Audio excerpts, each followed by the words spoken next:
আপনি সন্তান জন্ম দেওয়ার সময় দোয়া পড়ে নিলে আরো বড় হওয়ার পরে ও শয়তানের সব কাজের আগে থাকে। নিষেধ করা দূরের কথা, আপনার সাথে দোয়াটা কি হইলো? আপনাকে দোয়া পড়তে বলেছে কে? এবার অনেকে বলছে তাহলে দোয়া আজকে থেকে আর পড়বো না। না, আপনাকে এটা জিকির। যতক্ষণ আপনি সংসার করছেন পড়াটা কি বলেন তো? জিকির। জিকির খালি নির্ধারিত সুবহানাল্লাহ আলহামদুলিল্লাহ না, সব জায়গায় জিকির আছে। আল্লাহর নবীর স্ত্রী হযরতে খাদিজাতুল কুবরা রাদিয়াল্লাহু তাআলা আনহা, তিনি জিকির শিখিয়েছেন মহিলাদেরকে। এই পৃথিবীতে শ্রেষ্ঠ মেহমান হচ্ছে একজন মেয়ে লোকের কাছে তার স্বামী। কে? আরো জোরে বলেন। খাদিজার পুরা জীবনী পড়ে দেখবেন তাকে আল্লাহ সালাম দেওয়ার পেছনে কারণ হচ্ছে তিনি স্বামী ভক্তা মহিলা ছিলেন। এত ভক্তি এত শ্রদ্ধা করতেন স্বামীকে। তিনি গরিব মানুষের মেয়ে তা না, ওই জামানায় 7 জন ধনী তালিকায় মানুষের নাম ছিল, তার ভেতরে খাদিজার নাম ছিল 3 নম্বরে। পুরা আরব জাহানের ভেতরে এত বড় ধনী মানুষের মেয়ে, যার সাথে বিয়ে হয়েছিল একজন নিঃস্ব মানুষ মুহাম্মদুর রাসূলুল্লাহ, অথচ স্বামীকে এত ভক্তি এত শ্রদ্ধা তিনি দেখিয়েছেন। মহান আল্লাহ নিজে তারে দুনিয়ায় সালাম পাঠিয়েছে। ওই সময় যদিও তিনি মুসলমান হননি, আওয়াজ কিন্তু আমার কানে আসে না, গলা ভেঙে যাবে। মাইক বন্ধ হয়ে গেছে না? এই কলের মাইক তো, এই কলের মাইক আমার কানের দিকে ঘুরিয়ে দেন। হ্যাঁ ঠিক করে, তাড়াতাড়ি ঠিক করে। সেটাই ওঠাউঠি করে কে?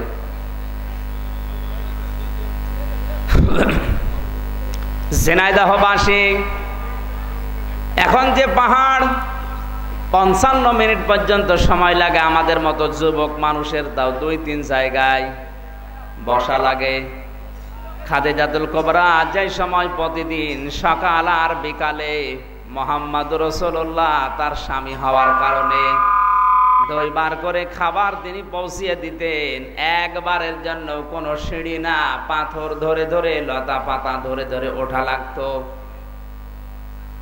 আমার মনে হয় এরকম মহিলা যদি আজ ঘরে ঘরে তৈরি হয়ে যেত, হাজারো স্বামী কাজকর্ম করলেও কিছু টের পেত না। সারাদিনের পরিশ্রান্ত শরীর নিয়ে বাড়িতে আসার পরে স্ত্রীর হাসি মাখা মুখ দেখলে শরীরের অর্ধেক শক্তি, অর্ধেক যে কষ্ট আমার আল্লাহ মনে হয় দূর করে দেওয়ার কথা। কারণ এটা পোশাকের মতো, হুন্না লিবাসুল লাকুম ওয়া আনতুম লিবাসুল লাহুন্না। পোশাক এমনি বলেনি, পোশাক বলার পেছনে আবার 3টা কারণ আছে। পোশাকের কাজ হচ্ছে জড়িয়ে রাখা, সম্মান বৃদ্ধি করা, লজ্জা স্থান ঢেকে রাখা, গোপন করে রাখা। তাহলে স্বামীর কাজ হবে স্ত্রীর যত দোষটি আছে যদি না বললে হয় ওগুলো গোপন রাখা। স্ত্রীর দায়িত্ব হচ্ছে স্বামীর গোপন বিষয়গুলো বাইরে প্রকাশ না করে গোপন রাখা। বাংলাদেশে মেয়েদের ভেতরে অভ্যাসটা এখন আর নেই। এরা এক জায়গায় বসলে স্বামীর আরো দোষ তৈরি করে বলে, ও বউ বলে এক টান দেয়, এক টানে 4-5টা গীবত করা শেষ। মেয়েরা যারা এসেছেন, খাদিজাতুল কুবরাকে যদি আল্লাহ পাক সালাম দিতে পারে স্বামী ভক্তি করার কারণে, আপনাকে হয়তো সালাম দেবে না জানি, কিন্তু কিয়ামতের দিন খাদিজার সাথে জান্নাত দিতে পারেন। নবীজি বলেন জীবনে যত দিন নবুয়ত পাওয়ার পর থেকে খাদিজা জীবিত ছিল, আর যতদিন আমি দিনের কাজ শেষ করে বাড়িতে আসতাম, কোনদিন খাদিজাকে ঘুমন্ত অবস্থায় পাইনি।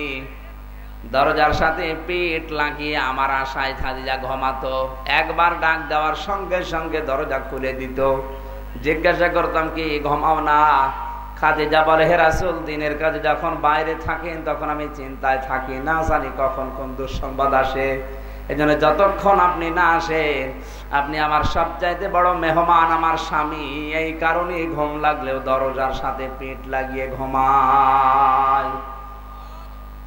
আমি আজ ঝিনাইদহে দেখতে চাই কার বউ এইরকম পরিবেশে অন্তত স্বামীর জন্য এতটুকু করে। একটু হাত তোলেন তো।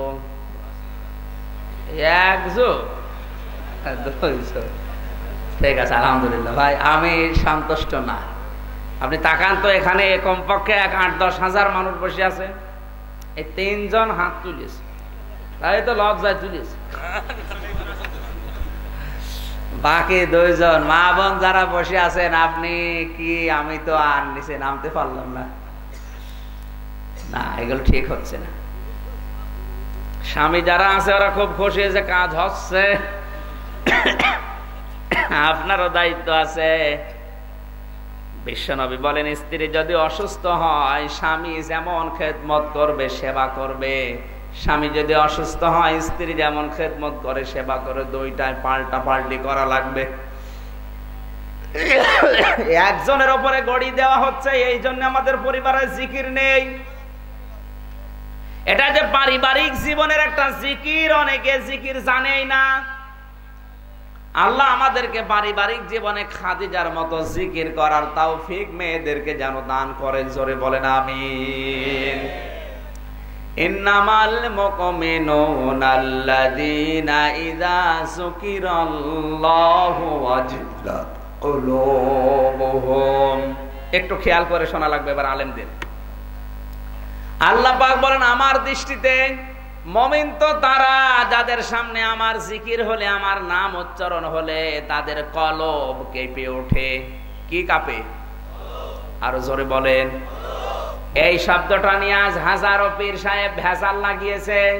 ওরা মুরিদদেরকে শিখিয়ে দিচ্ছে যে বাম স্তনের 2 আঙ্গুল নিচে একটা গোস্তের টুকরা আছে, ওইটার নাম হচ্ছে কলব। যত জোরে জিকির করবা ওই গোস্তের টুকরার উপরে শয়তান বসে আছে, ও চলে যাবে। আর ধাক্কা দিলে ওর ময়লা পরিষ্কার হবে। এই জন্য হাজারো মানুষ আজ না বুঝে না জেনে ধাক্কা দিচ্ছে। ওখানে যদি কলব থাকে তো আলহামদুলিল্লাহ, আমি এখন থেকে ধাক্কা আপনাদের দিয়ে শুরু করি। আর যদি না থাকে তাহলে আন্দাজে আমি ধাক্কা দিয়ে বেকার বুক ব্যথা করব কেন? কোন কিছু দলিল দিতে হলে আগে কোরআন লাগবে, কোরআনে যদি ডাইরেক্ট না থাকে হাদিসে যাওয়া লাগবে, হাদিসে না থাকলে আপনার মন কি বলে, যেটা কমন সেন্স বলা হয়। কথা বুঝতেছেন? বিবেক যেটা, আকল যেটা, এটা 3 নম্বরে। এরপরেও যদি আপনার না হয় তাহলে বাস্তবতার সাথে মিলাবেন। অবাস্তব কোন জিনিস ইসলাম না। অবাস্তব কোন জিনিস না, ইসলাম না। ইসলাম যেগুলো সব বাস্তব ধর্ম। এবার আসেন তো, ওয়াজিলাত কুলুবুহুম শব্দ দিয়ে ওনারা আজ আমাদেরকে যেটা বলতে চাচ্ছে যে বাম স্তনের 2 আঙ্গুল নিচে একটা গোস্তের টুকরা আছে। আপনি যদি জিকিরের শব্দ জোরে জোরে উচ্চারণ করেন, সুবহানাল্লাহ, আলহামদুলিল্লাহ, লা ইলাহা ইল্লাল্লাহ, তাহলে জিকির করলে কলব কি হয় বলেন না কেন? এই কথা বাংলাদেশে কোন পীর বলে না? বলে না? সব দরবারে একই কথা, যে কলব পরিষ্কার করতে হলে এই জায়গায় ধাক্কা দাও, আমি রাজি আছি। কিন্তু এবার কোরআনের কাছে বলেন তো। বিশ্বনবীর একটা হাদিস ওনারা মাঝে মাঝে দেখি বলে, আলা ইন্না ফিল জাসাদি মুদগাতুন ইযা সালুহাত সালুহাল জাসাদু ওয়া ইযা ফাসাদাত ফাসাদাল জাসাদু আলা ওয়াহিয়াল কলব। হাদিস জানেন না? এই হাদিস সবার প্রায় আয়ত্ত আছে যারা আলেম। এই হাদিসের বাংলা অর্থ হচ্ছে, আলা জেনে রাখো বা সাবধান, ইন্না অবশ্যই, ফি মানে মধ্যে, জাসাদ মানে শরীর, মুদগাতুন মানে গোস্তের টুকরা। অবশ্যই জেনে রাখো, সাবধান, প্রতিটি মানুষের শরীরের ভেতরে একটা গোস্তের টুকরা আছে। কে বলছে? নবীজি। কে বলেন? বলেন। এখানে কিন্তু নবীজি গোস্তের টুকরা বলতে বুকে আছে, পেটে আছে, মাথায় আছে এরকম আঙ্গুল দিয়ে দেখাননি। আপনি হাদিস ওই শব্দ পাবেন না। যতটুকু আছে আপনি ততটুকু নেন না কেন? বেশি বাড়াতে যান কোন কারণে?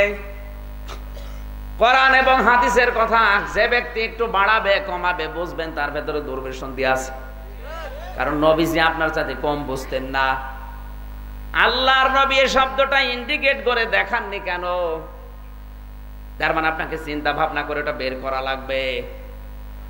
আলা ইন্না ফিল জাসাদি মুদগাতুন, অবশ্যই প্রতিটি শরীরের ভেতরে গোস্তের টুকরা আছে। কয়টা করে? একটা। বলেন বলেন। এই শরীর বলতে কি এখন জিজ্ঞাসা করেন আলেম যারা আছে, যত বড় আলেম আপনি নিয়ে আসে বসান, উনি যদি বলতে পারে যে বুকে, পেটে, এ মাথায় কপালে এভাবে দেখিয়েছে নবী, আমি এখনই মেনে নেব, আপনি ওই শব্দ পাবেনই না। তো যেটা নেই সেটা আপনি বানাবেন নাকি? ইদা সালুহাত সালুহাল জাসাদু ওয়া ইদা ফাসাদাত ফাসাদাল জাসাদু। ওই গোস্তের টুকরা যখন পুরা শরীরের ভেতরে ওই টুকরাটা ভালো, তখন পুরা শরীর ভালো। যখন ওইটা খারাপ, পুরা শরীরটাই নষ্ট হয়ে যায়, খারাপ হয়ে যায়। আলা, আমার উম্মতেরা জেনে রাখো, অহিয়াল কলব, ওই গোস্তের টুকরার নাম হচ্ছে কলব। নাম কি? এটা আমরা মাতৃভাষায় একটা অর্থ বললাম, এবার আসেন ব্যাখ্যায় যাচ্ছি। নবী যে শব্দ দিয়েছিলেন কি বলেন তো? মুদগা। কি বলেন? বলেন না কেন? আর শেষ শব্দ কি? না, এটা ক্লাস চলছে, জবাব দেওয়া লাগবে। শেষ শব্দ কি? এটা যদি আজ আপনি ক্লিয়ার করতে পারেন, বাংলাদেশ থেকে একটা ভেজাল বিদায় নেবে। আমি গ্যারান্টি দিচ্ছি, একটা বানানো বিষয় এদেশ থেকে বিদায় নেওয়া সম্ভব যদি আপনি কোরআন, হাদিস, বিজ্ঞান আর বাস্তবতার সাথে একটা মিলান। যেহেতু শেষ শব্দটা ছিল ওই গোস্তের টুকরার নাম কি বললাম? আরো জোরে। কলব সংক্রান্ত যত আয়াত কোরআনে আছে প্রায় 228 জায়গা আছে কলব। কত? 228 জায়গায় কলব সংক্রান্ত তথ্যগুলো আছে। আপনি কম্পিউটারের ভেতরে খালি টিপ দেবেন, দেখবেন সব তথ্য আপনার সামনে আসবে। আমি তো যা বলছি সব চিন্তা ভাবনা করে দেখে দেখে বলছি। সূরা আরাফের ভেতরে আপনি টিপ দেন, 9 নাম্বার পারা 13 নাম্বার পৃষ্ঠা 2 নাম্বার লাইনের 179 নাম্বার আয়াতের মাঝের অংশে আছে লাহুম কুলুবুল লা ইয়াফকাহুনা বিহা।